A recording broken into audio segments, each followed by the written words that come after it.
تقریبا نږدې 14 سترې پروژې به انشاءالله په نږدې راتلونکو میاشتو کې افتتاح شي.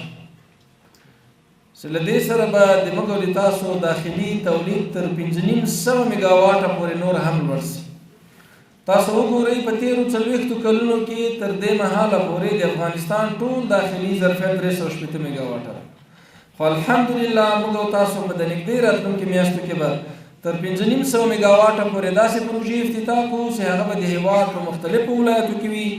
او د هېواد د برېښنا عمومي شبکې ته به وصل کېږي چې په دې سره به په زرګونو کورنیو مختلفو ولسوالیو کلو ولایاتو او همدارنګه صنعتي پارکونو ته ډاډمنه برېښنا برابره شي. او لا هم په نورو پروژو باندې کار روان ده. موږ او تاسو الحمدلله ښه ظرفیتونه لرو د باد برخه کې، د لمر په برخه کې، د اوبو برخه کې، د ګازو د ډبرو د سکرو په برخه کې،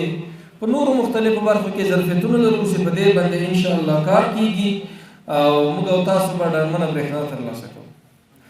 همدارنګه د کجکي بند چې د ترکي 77 شرکت سره قرارداد ده او هغوی ته ورکړل شوی، هغه به هم تر روانو اوړي پورې به ظرفیت تقریبا تر 152 میګاواټه پورې ورسېږي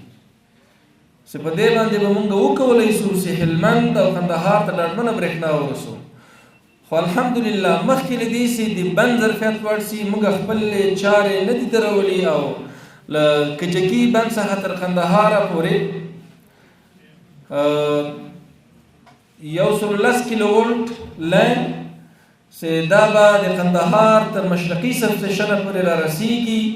او په قندهار کې به د قندهار د مرکز په شمول یو شمېر ولسوالیو او صنعتي پارکونو ته ډاډمنه برېښنا ورکول کېږي